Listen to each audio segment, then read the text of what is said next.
damai sejahtera untuk kita semuanya, dan kita bersukacita pada pagi hari ini. Assalamualaikum warahmatullahi wabarakatuh. Salam alaiki.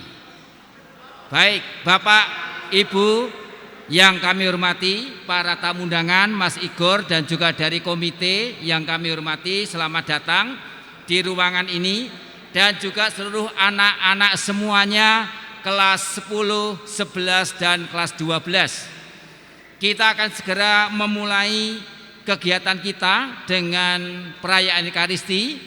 Kebetulan Romo Patrick sudah hadir dan kita akan segera menyambutnya untuk memulai perayaan Ekaristi ini. Dan untuk itu saya mengundang kalian semua, mari kita bangkit berdiri.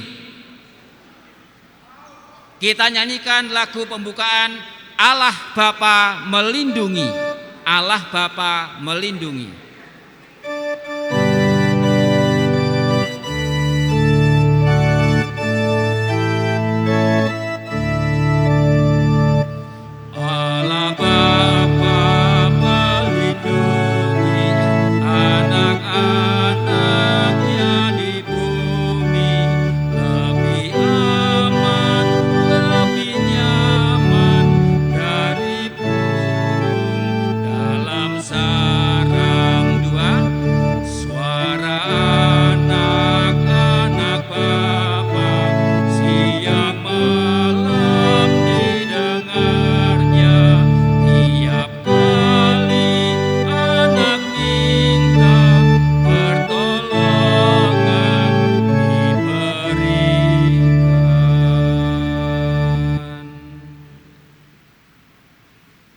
Bagi orang yang tulus hati telah terbit cahaya dalam kegelapan, yaitu Tuhan yang Maha Rahim, penyayang yang adil.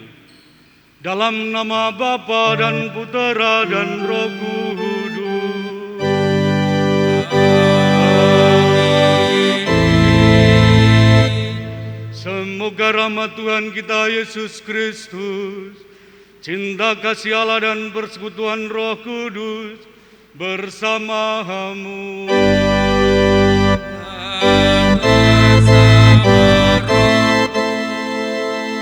Silakan duduk.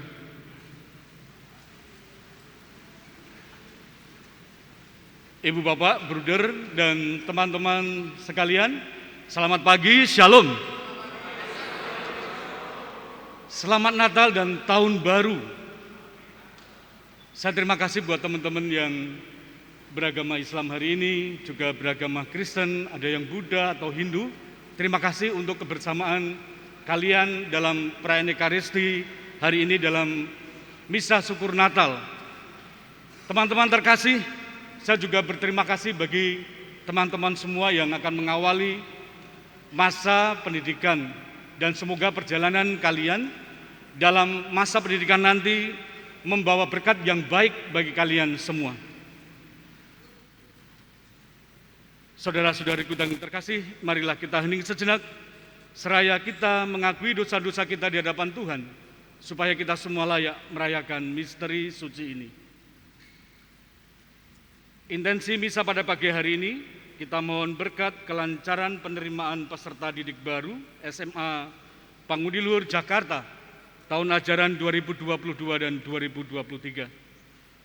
Semoga Tuhan berkenan menyertai dan memberkati usaha kami sehingga SMA Pangudi Luhur Jakarta dapat ambil bagian dalam karya kerasulan di bidang pendidikan. Dan juga ucapan syukur atas kelancaran kegiatan Pangudi Luhur Maestro Project dalam pemasangan panel surya di Panti Jompo Cilincing. Juga ucapan syukur atas terpilih dan terbentuknya ketua dan pengurusan IKAPL, Ikatan Alumni Pangudi Luhur, semoga bisa menjalankan tugas dengan baik sesuai dengan peran dan tanggung jawabnya, serta mampu menjadi mitra SMA Pangudi Luhur Jakarta. Saya mengaku kepada Allah yang Maha Kuasa dan kepada saudara sekalian bahwa saya telah berdosa dengan pikiran dan perkataan, dengan perbuatan dan kelalaian. Saya berdosa, saya sungguh berdosa. Oleh sebab itu saya mohon kepada Santa Perawan Maria, kepada para malaikat dan orang kudus, dan kepada saudara sekalian, supaya mendoakan saya kepada Allah Tuhan kita. Semoga Allah yang Maha Kuasa mengasihani kita, mengampuni dosa kita, dan mengantar kita ke hidup yang kekal. Tuhan, kasihanilah kami. Kristus, kasihanilah kami. Tuhan, kasihanilah kami. Marilah berdoa. Allah Bapa Maha Kuasa, kelahiran penyelamat dunia diwartakan oleh cahaya bintang di langit. Semoga kami semakin mengenal dan mengasihi Dia, yaitu Yesus Kristus, Putra-Mu Tuhan dan pengantara kami, yang bersama dengan Dikau dalam persatuan Roh Kudus, hidup dan berkuasa Allah sepanjang segala masa. Mari kita dengarkan sabda Tuhan.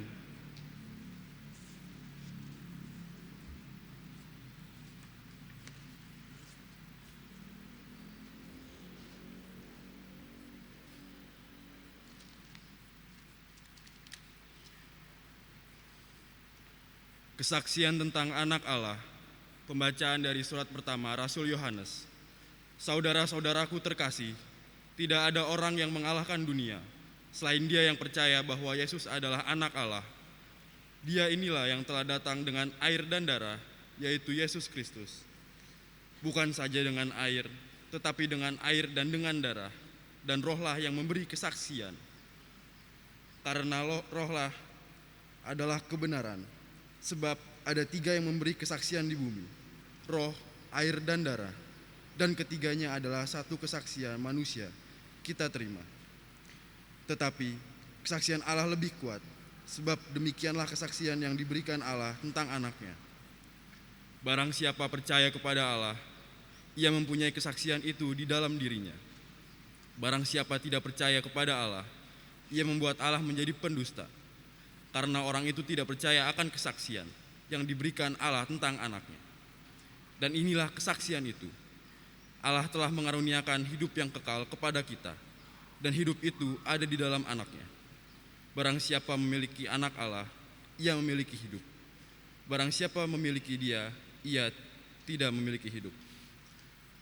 Semuanya ini kutuliskan kepadamu, supaya kamu yang percaya kepada nama anak Allah tahu bahwa kamu memiliki hidup yang kekal. Demikian sabda Tuhan. Mazmur tanggapan dengan refren, megahkanlah Tuhan, hai Yerusalem. Megahkanlah Tuhan, hai Yerusalem. Megahkanlah Tuhan, hai Yerusalem. Pujilah Allahmu, hai Sion, sebab Ia meneguhkan palang pintu gerbangmu dan memberkati anak-anak yang ada padamu. Megahkanlah Tuhan, hai Yerusalem.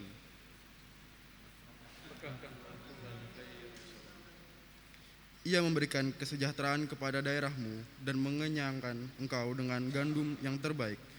Ia menyampaikan perintahnya ke bumi, dengan segera firman-Nya berlari. Megahkanlah Tuhan, hai Yerusalem.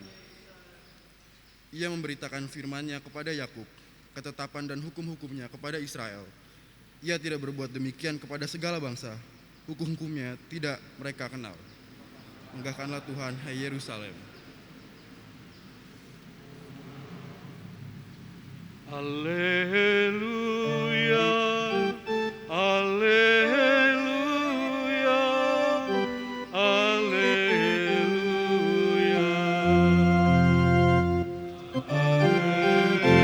haleluya, haleluya.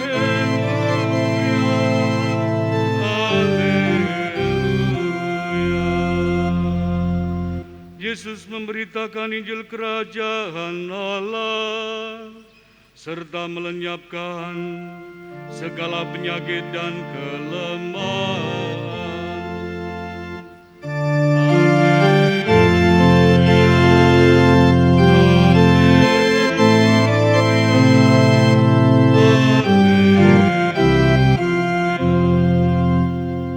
Tuhan bersamamu.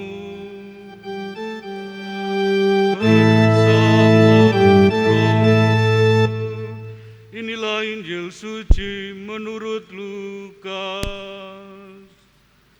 Dimuliakanlah Tuhan.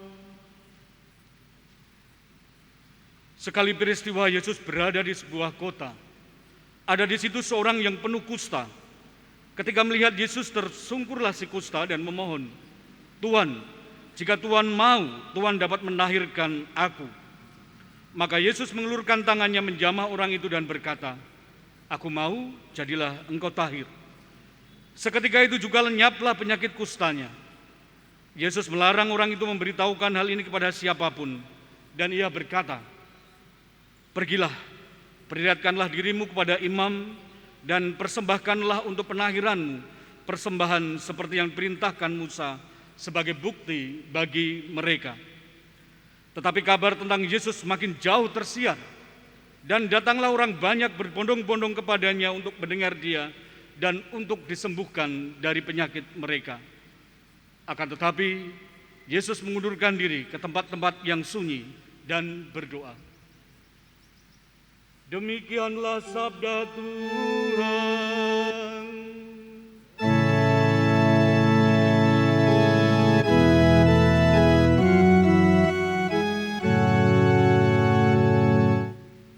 Silakan duduk.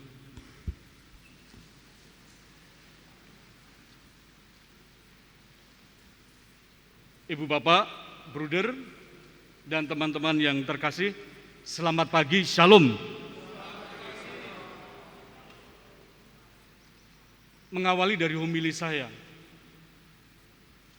ini adalah hal yang paling menyenangkan bagi saya, karena beberapa kali saya kesini biasanya saya berhadapan dengan bruder, dengan bapak ibu, pokoknya hanya sedikit yang ada dalam ruangan. Tetapi hari ini saya bertemu dengan teman-teman semua, yang saya yakin Tuhan memberikan berkat bagi kalian semua dengan cara dan hakikatnya masing-masing. Dan saya percaya juga teman-teman di sini, coba saya tanya kepada teman-teman semua. Saya yakin teman-teman punya bestie atau best friend kan? Punya nggak? Punya. Pokoknya kalau lu cerita, kalau lu pokoknya ada apa-apa, lu pokoknya ngomong sama temen lu, sama best friend kamu itu. Tetapi pernah nggak kalian berpikir atau pernah mengalami situasi di mana kalian punya teman yang baik, punya best friend, tetapi dikhianati?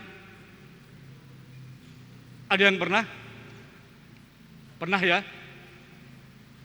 Ada yang pernah situasi seperti itu? Entah dengan cewek kalian ataupun dengan best friend kalian. Teman-teman terkasih, saya mengawali itu karena saya mengingat kembali bagaimana perkataan seorang sahabat atau teman saya yang mengatakan kepada saya ketika ia merasa dikhianati oleh seseorang yang pernah ia dekat dan percaya. Setelah merenungkan pengalaman ini, teman saya ini berani untuk mengakui bahwa pengalaman saya mengatakan bahwa dengan beriman kepada Tuhan dapat memampukan saya dan setia di dalam hidup ini. Iman ini membantunya untuk setia sebagai sahabat, karena baginya adalah kesetiaan akan memenangkan segalanya.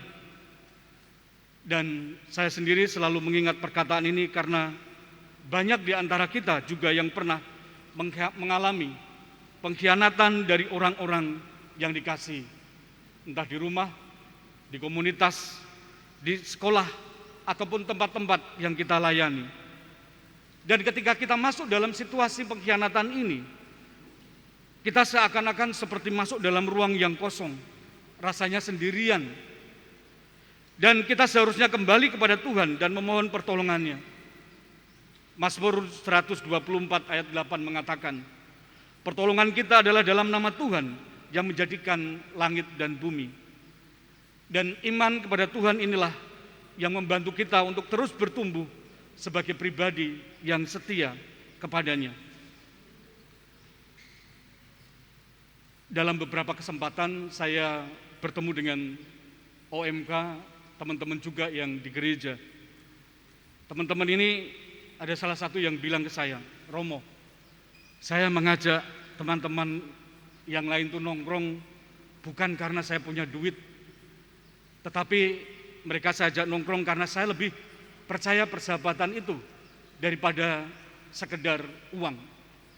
Jadi ia mengajak teman-temannya, mentraktir teman-temannya nongkrong, bukan semata-mata punya duit, karena persahabatan itu lebih penting daripada hanya masalah uang. Bapak, Ibu, dan teman-temanku yang terkasih, situasi dari pengkhianatan dari teman ini dan ia kembali kepada Tuhan, kita bisa refleksikan apa yang dialami oleh orang yang menderita kusta atau lepra, yang sebagaimana kita dengar dalam bacaan Injil hari ini. Dan sebenarnya itu juga berlaku di zaman sekarang ini ketika pandemi COVID-19 ini ada di antara kita. Dari sisi keduanya, baik orang yang terkena COVID-19 atau kusta, karena dua-duanya harus mengungsikan dan menjauhkan dirinya dari orang lain agar virus yang di dalam dirinya itu tidak menulari orang lain. Saya nggak tahu teman-teman di sini apakah pernah merasakan bagaimana kemarin terkena COVID-19, bagaimana perasaan-perasaan. Tetapi kita coba untuk melihat situasi COVID-19 ini bedanya pada zaman Yesus. Mereka yang terkena kusta tidak hanya menderita karena virus atau penyakit, tetapi juga divonis sebagai orang-orang yang berdosa berat. Dan orang-orang yang berdosa berat pada waktu itu tidak boleh bergaul dengan orang lain. Oleh karenanya itu, orang-orang kusta ini tidak hanya menyangkut persoalan fisik, tetapi juga menyangkut persoalan spiritual. Saya sendiri pernah mengalami bukan terkena COVID-19, tetapi adalah keluarga. Bagaimana, coba teman-teman juga membayangkan keluarga atau teman-teman sendiri terkena COVID-19. Bagaimana keluarga kita diasingkan kurang lebih 14 hari, tidak boleh ketemu dengan siapapun. Seolah-olah memang benar bahwa mereka diasingkan. Dan ketika sembuh, masih saja ada dari kita yang tidak percaya, jangan-jangan bisa menular ke saya. Jangan-jangan saya nanti juga akan terkena COVID-19 ini. Dari situasi ini, kita bisa membayangkan betapa menderitanya orang lepra pada zaman Yesus pada waktu itu. Menariknya dalam Injil hari ini, teman-teman, Yesus sendiri sepertinya tidak mengindahkan aturan yang berlaku pada zaman itu. Yang ada di dalam hati Yesus adalah belas kasih dan cintanya kepada orang yang sangat menderita ini. Dan kita bisa melihatnya bagaimana cara Yesus menyembuhkan orang kusta ini. Dia melakukannya bukan dari kejauhan, tetapi mengulurkan tangannya dan menjamah orang itu. Hal ini memberikan pengajaran kepada orang-orang yang ada di sekitar kita, memberikan kepada kita satu bentuk bahwa mendengar sabdanya tidak hanya mendengar, tetapi juga melakukannya. Dan kasihnya yang tanpa syarat itu, dia siap membantu siapa saja yang membutuhkan, asalkan orang datang kepadanya memiliki iman yang kuat. Dengan ini kita juga diingatkan oleh Yesus untuk memiliki iman yang kuat itu kepadanya dan mematahkan penghalang-penghalang yang menghalangi kita dan memberikan pelayanan kita kepada orang-orang yang terbuang, miskin, dan terpinggirkan. Bapak, Ibu, bruder, dan teman-teman yang terkasih, di akhir homili saya ini, saya kebetulan bersama dengan teman-teman semua. Tadi saya berpesan bahwa iman yang kuat. Teman-teman, kemarin saya berkumpul bersama dengan teman-teman OMK juga. Saya Romo Patrick, saya dari paroki, saya berkarya di paroki Nikodemus Ciputat. Ada yang dari Nikodemus Ciputat? Sekitar Ciputat tidak ada? Teman-teman, pesan saya di akhir atau di awal dari tahun 2022 ini. Teman-teman yang saat ini memiliki pacar, memiliki teman dekat. Kemarin OMK meminta saya untuk, Romo, pacaran yang sehat itu seperti apa? Healthy dating. Saya jawab ke mereka, teman-teman semua, namanya dating, namanya pacaran, itu adalah untuk orang-orang mempersiapkan masa dalam perkawinan. Artinya namanya pacaran itu adalah orang-orang yang sudah dewasa, yang mereka memutuskan untuk ke jenjang berikutnya, yaitu pernikahan. Saya gariskan di situ, healthy dating, pacaran yang sehat. Terus Romo, pacaran yang sehat itu seperti apa? Teman-teman, saya tanya ke teman-teman misalkan, kalau kalian beli handphone, kalian pokoknya beli sesuatu yang baru, boleh nggak? Kalau belum kita bayar, handphone itu dicolek-colek, dibongkar, dicungkil-cungkil, boleh nggak? Boleh nggak? Nggak boleh. Terus kalau misalkan, saya pinjam mobil kalian, pasti kalian berharap bahwa mobilnya itu nanti balik dengan mulus, bensinnya penuh lagi, pokoknya tidak ada cacat sedikit pun di situ. Kalau kalian mengajak cewek kalian untuk mengatakan bahwa kalian pacaran, bahwa kalian juga harus bertanggung jawab di situ. Jadi saya tekankan lagi kepada OMK pada waktu dan teman-teman sekalian. Namanya healthy dating, pacaran yang sehat adalah pacaran yang menjaga keutuhan persahabatan. Tidak boleh mencongkel-congkel, tidak boleh membuka-buka, dan tidak boleh melakukan yang lain. Saya bilang seperti itu.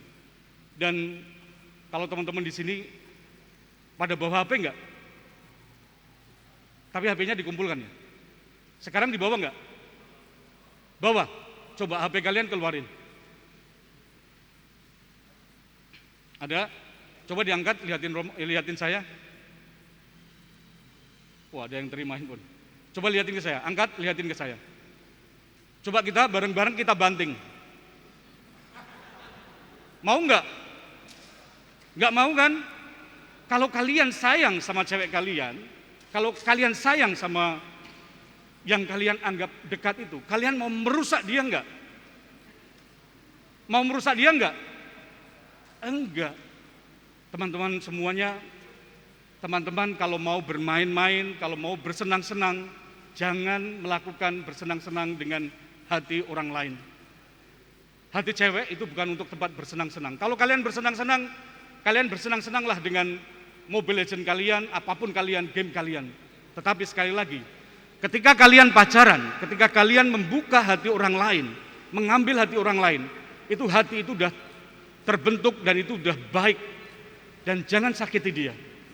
Sekali lagi, kalau teman-teman sayang dengan pacar kalian, ingin senantiasa berdua sampai nanti mau memisahkan, sampai nanti kalian menikah dan lain sebagainya, jaga itu baik-baik, tidak melakukan yang lain.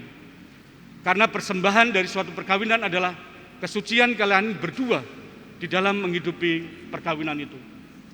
Semoga di awal tahun 2022 ini, kita dengan semangat baru ini hidup sebagaimana mestinya sebagai pengikut Kristus. Dan saya yakin teman-teman siswa-siswa dari Pangudi Luhur tidak akan seperti itu, karena kita mempunyai Tuhan yang senantiasa melihat kita, seborok apapun, sedikit apapun dari kita. Pesan saya terakhir, teman-teman, pacaran yang sehat adalah pacaran yang menjaga keutuhan pribadi masing-masing. Tuhan memberkati kita.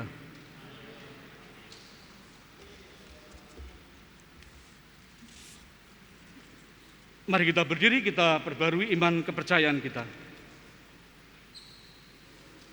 Aku percaya akan Allah, Bapa yang Maha Kuasa, Pencipta langit dan bumi, dan akan Yesus Kristus, Putranya yang tunggal Tuhan kita, yang dikandung dari Roh Kudus, dilahirkan oleh perawan Maria, yang menderita sengsara dalam pemerintahan Pontius Pilatus, disalibkan, wafat dan dimakamkan, yang turun ke tempat penantian, pada hari ketiga bangkit dari antara orang mati, yang naik ke surga, duduk sebelah kanan Allah Bapa yang Maha Kuasa. Dari situ ia akan datang mengadili orang hidup dan yang mati. Aku percayakan Roh Kudus, Gereja Katolik yang kudus, persekutuan para kudus, pengampunan dosa, kebangkitan badan, kehidupan kekal. Amin. Allah Bapa yang Maha Kuasa, kasih-Mu tiada berkesudahan bagi kami anak-anak-Mu. Yakin akan semua itu, kami datang kepadamu untuk menyampaikan doa-doa permohonan kami. Allah Bapa yang Maha Kuasa, kasih-Mu tidak berkesudahan bagi kami anak-anak-Mu. Yakin akan semua itu, kami datang kepadamu untuk menyampaikan doa-doa pemohonan kami. Bagi para imam, biarawan, dan biarawati, ya Bapa, curahilah Roh Kudus-Mu kepada para pemimpin gereja agar mereka tetap setia pada tugas panggilannya untuk melayani Dikau di kebun anggur-Mu. Berilah mereka ketekunan dan kesabaran, serta kasih yang besar dalam menghadapi setiap tantangan di jalan panggilannya. Marilah kita mohon. Kabulkanlah doa kami ya Tuhan. Bagi bangsa dan negara. Ya Bapa, semoga bangsa dan negara kami dijauhkan dari perpecahan untuk selalu menjaga toleransi, keberagaman, bencana alam, dan wabah penyakit. Dan jadikanlah negara kami sebagai negara yang kuat dan dihormati oleh negara-negara lain. Marilah kita mohon. Kabulkanlah doa kami, ya Tuhan. Bagi para bruder guru dan karyawan SMA Pangudi Luhur Jakarta, ya Allah yang Maha Kasih, kami berdoa untuk para bruder, guru, dan karyawan yang diutus untuk melayani di persekolahan kami. Semangatilah mereka dengan Roh Kudus-Mu agar mereka dapat menjadi cermin kepribadian bagi para siswa melalui tugas pengabdian dan perlayanan sehari-hari. Dan semoga mereka meneladani putra-Mu yang mencintai para muridnya dengan cinta tanpa syarat. Marilah kita mohon. Kabulkanlah doa kami, ya Tuhan. Bagi kami, siswa-siswa SMA Pangudi Luhur, ya Allah Bapa penyayang, kami berdoa untuk awal tahun ajaran semester genap. Berilah kami semangat belajar yang tinggi, supaya kami dapat belajar dengan rajin, tekun, dan teratur, untuk mempersiapkan diri sebagai bekal masa depan kami, sehingga akhirnya memberikan hasil yang terbaik. Marilah kita mohon. Kabulkanlah doa kami, ya Tuhan. Mohon berkat kelancaran PBDB. Ya Bapa, curahilah Roh Kudus-Mu kepada kami, panitia penerimaan peserta didik baru tahun ajaran 2022-2023. Semoga Engkau berkenan menyertai dan memberkati usaha kami, sehingga SMA Pangudi Luhur Jakarta dapat terlihat ambil bagian dalam karya kerasulan di bidang pendidikan, sehingga mendapatkan kepercayaan dari masyarakat. Marilah kita mohon. Kabulkanlah doa kami, Tuhan. Ucapan syukur atas terpilih dan terbentuknya ketua dan kepengurusan IKPL. Ya Bapa, curahilah Roh Kudus-Mu dan mohon berkat-Mu bagi kepengurusan IKPL yang terpilih. Semoga bisa menjalankan tugas dengan baik, sesuai dengan peran dan tanggung jawabnya, serta mampu menjadi mitra SMA Pangudi Luhur Jakarta. Marilah kita mohon. Kabulkanlah doa kami, ya Tuhan. Bapa yang Maha Baik, dengarkanlah doa-doa kami. Semoga permohonan kami ini menjadi langkah bagi kami senantiasa mensyukuri rahmat-Mu demi Kristus Tuhan dan pengantara kami. Amin. Mari kita lanjutkan dengan persiapan persembahan. Silakan duduk.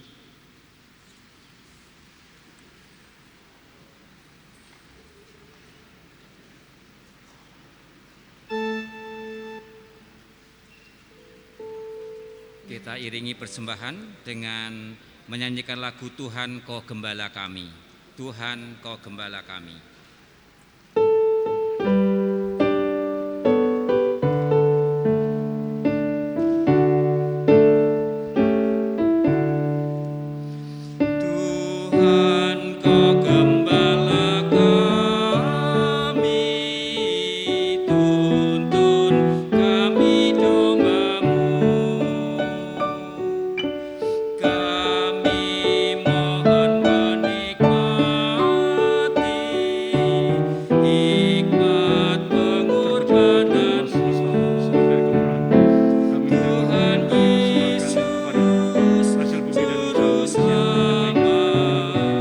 Kami